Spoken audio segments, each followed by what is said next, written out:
guys! Welcome back to my channel. Nagbabalik na naman po ang inyong lingkod, Esha Play. So for today's video, gagawa na naman tayo ng sourdough bread. Kasi naubos na yung ginawa ko last Saturday yata yun.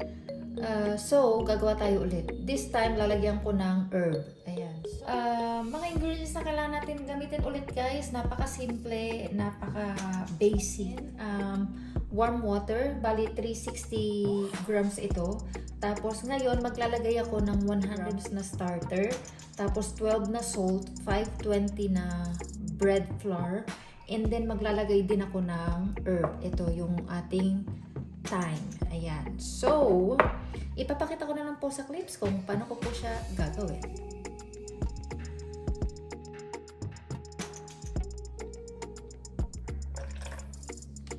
Perfect.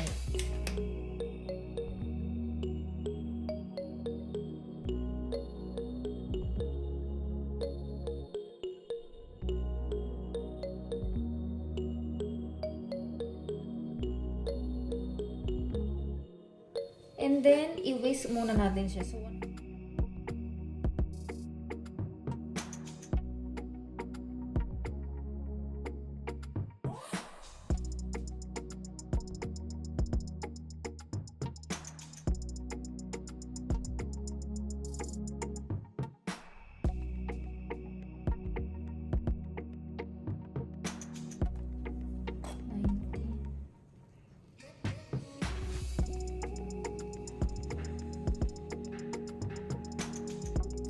perfect.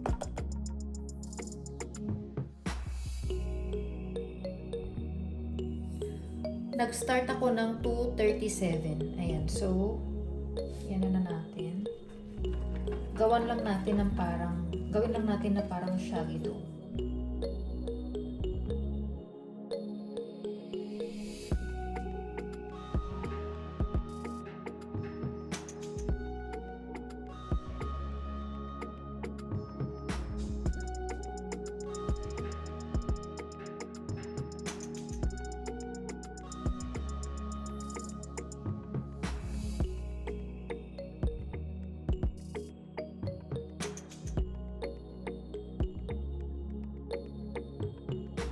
I-rest ko muna siya ng 1 hour.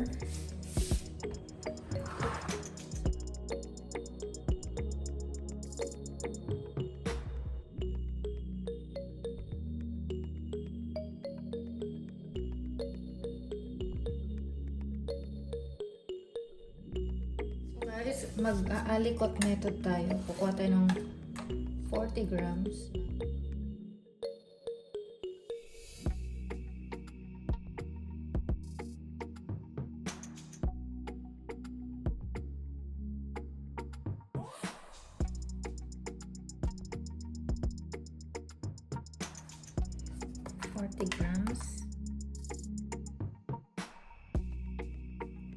Para makita natin kung maalsa siya. Kasi yung aking bowl medyo malaki, kaya hindi natin makikita masyado kung ano siya, umaalsa. Kasi masyadong malaki. Ito makikita natin agad na nag-rise.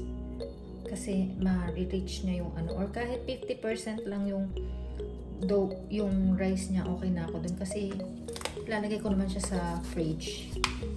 Katulad nung ginawa natin nung last time. Ayan. So, dyan muna siya. Mag-stretch and fold muna ako ulit.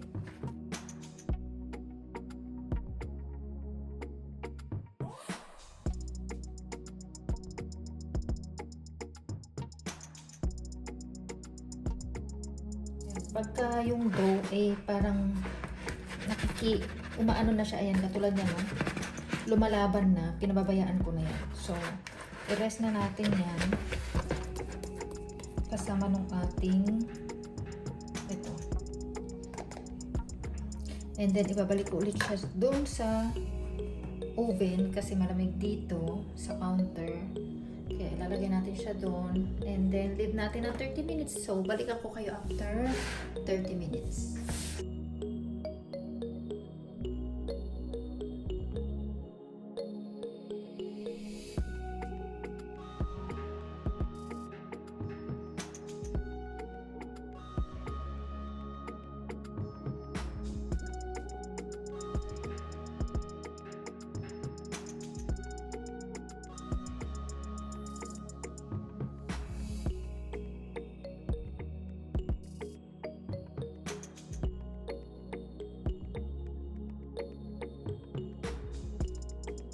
Ililip ko ulit siya ng 30 minutes tapos balikan ko kayo ulit. Ayan.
Ayan, okay na ako dyan. Makinis naman na siya. So, ito na yung ating last stretch and fold. So, nag-start ako ng 2:37. Mag-antay tayo ng mga 7 o'clock. Tingnan natin kung maging okay na siya. Then, kung pwede na siyang i-pre-shape or i-shape. Pero kung hindi, mag-extend tayo. So, ayan. Ito naman kasi yung aking hindi pa siya umaakyat. Kaya, yan din ang tinitingnan ko, tsaka yung ating dough. Although, meron na siyang mga bubbles. Ayan, may bubbles na siyang konti. And, yun. So, balikan ko kayo later, mga 7 o'clock. Time check, nasa 5:30 to na ng hapon. So, ito na siya guys. After, 7:30. So, check natin yung ating dough. Ito yung ating alikot. Ayan. So, medyo nasa half naman na siya. Ayan. Pero hindi pa rin siya umaakyat. Yeah, nasa 50% na siya. Nasa 50% na. And, ayan, may mga bubbles siya. Ayan. So, ayan. May dikit pero hindi masyado. Ayan. Hindi na siya dumidikit. So, I think okay na tong ating dough. Pero, check ko lang yung, ayan, may bubble siya. Ayan. Pero, ayan, umaano naman siya. I mean, ayan o, umaano na siya. And wala na siyang, and ayan, jiggly naman. So, jiggly. So, okay na yan. Hindi ko na, siguro mga 5.5 hours ko siyang inano. Kasi 2:37, 2, 3, 4, 5, 6, 7, 30. 5.5 hours ko na siyang inaano. And, ano naman siya ilalagay ko sa fridge, itutuloy natin yung kanyang pagpo-ferment. So, yun. So, okay na yan. Kasi ayan, jiggly naman na siya. And may mga bubbles siya. And hindi na siya dumidikit. And I'm okay with that. So, mag-i-sprinkle lang ako ng rice flour para hindi dumikit ang ating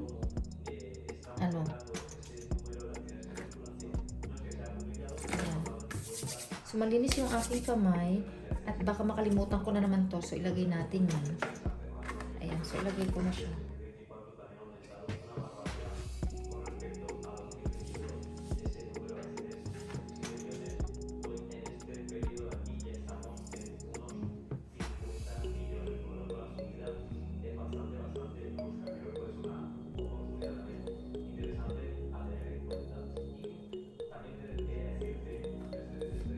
Ayan. So, malinis yung ating bowl.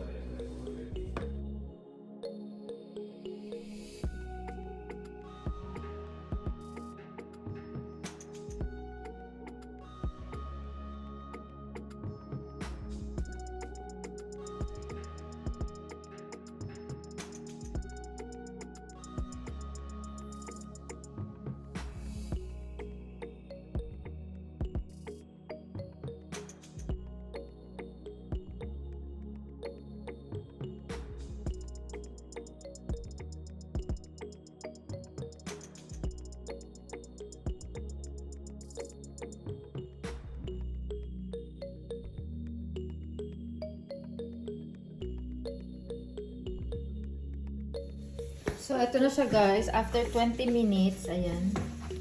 Ayan, lumambot-lambot naman na siya.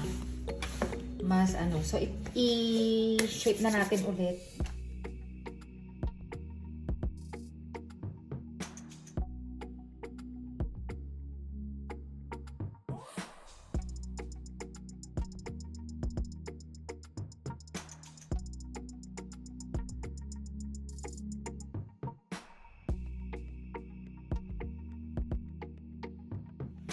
Parang ang liit niya, no? Pero, ayan, napansin nyo ba guys? Mas naging bouncy na siya.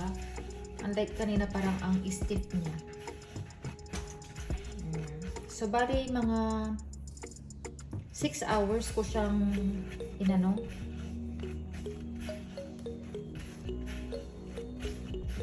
Ferment. Ayan. Naka-bulk fermentation. Malamig din kasi guys, kaya siguro mabagal yung kanyang ano. Ayan, okay na ako dyan. So, nalagyan ko na to ng flour. Ngayon, lagyan na natin siya dyan. And then, i-sara natin para mag-ano pa siya. Kasi, pababayaan ko lang to sa fridge. Siguro sa Friday ko na to iluluto guys, ha? Para talagang mag-ferment pa siya. Ayan.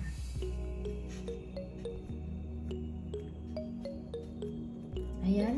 Ito na yung ating ano, sourdough.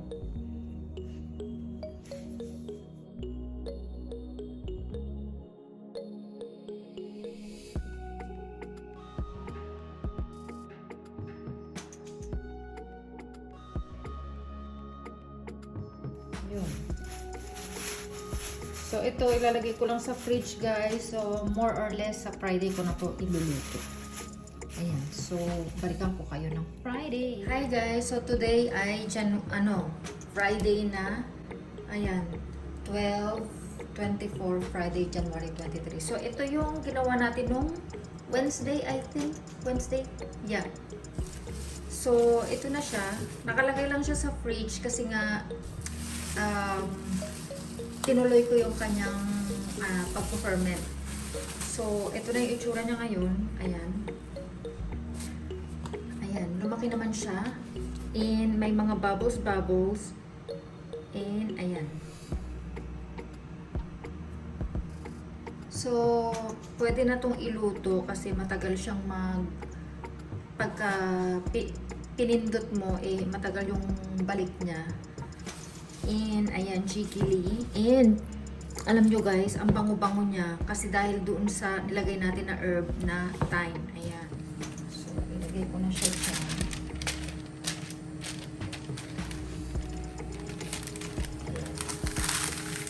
Hindi siya ganun kalaki. Parang hindi siya lumaki masyado ngayon. But, we'll see kung anong kalabasan niya mamaya. Ilagyan natin dito.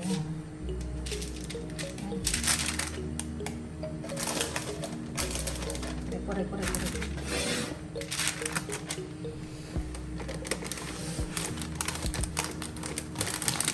Ayan. I'm not sure kung maganda yung outcome nito, but we'll see. Ayan. So, score ko lang.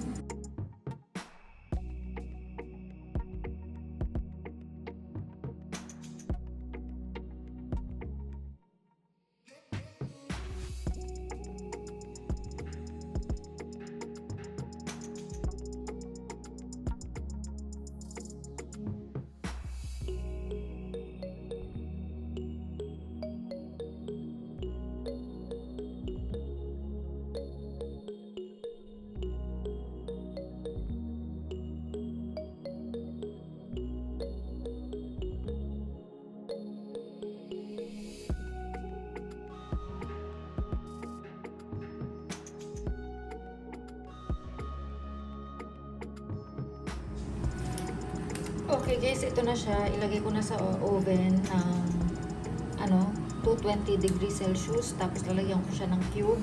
So, i-bake natin siya ng 30 minutes with lid on. Ayan, so, palitan ko. Ayan. Teka. Hopefully, nag-rise. Ay! Ang ganda-ganda niya, guys. Do you see that? Ayan, so, i-bake ko pa to ng 20 minutes. And then, ayan guys, okay na yung ating timer. Ito na yung ating bread. So, ngayon, tanggalin ko lang dito kasi kailangan ko makita yung kanyang internal temp. Ayan. Lagyan na natin. Alam mo guys, amoy na amoy thyme. Ayan. Ayan, malaki naman. Malaki pa rin siya guys. Nag-alpha pa rin. Ayan yung itsura niya. Ayan. So, dito ko siya hiniwaan sa gilid. Ayan yung ano niya, yung herbs. Ang bango-bango guys. So, ngayon, check natin yung kanyang temperature sa loob. So, nag-aantay ako ng kailangan kong ma-achieve yung 96 degrees Celsius. So, ayan guys, na-reach na natin pero antayin ko kung hanggang saan yung init niya sa loob. Okay, so nasa 98.9 degrees Celsius. So, okay na ako dyan kasi ano pa yan, magkukuling process pa siya. So, maluluto pa yung loob. So, mga 2 to 3 hours, basta abisan ko kayo guys na pagka okay na siya at malamig na, saka natin na hiwain and then, yun. So guys, ito na yung ating bread. Ayan.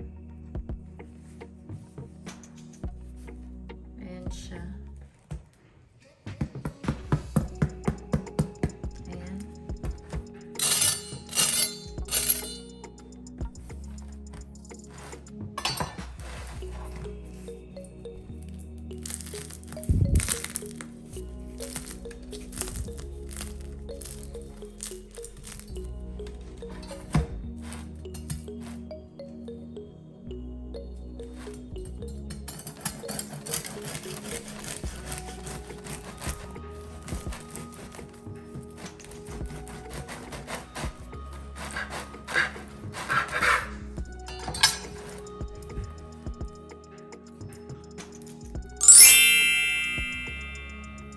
Ayan na siya.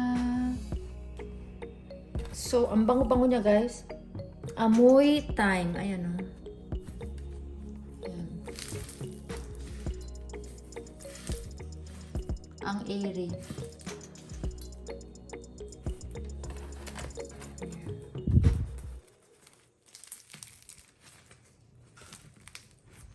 Ayan.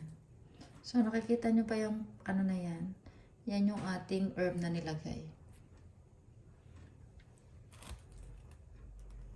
So, ito na siya guys, yung ating ginawang sourdough bread with herb. Ayan.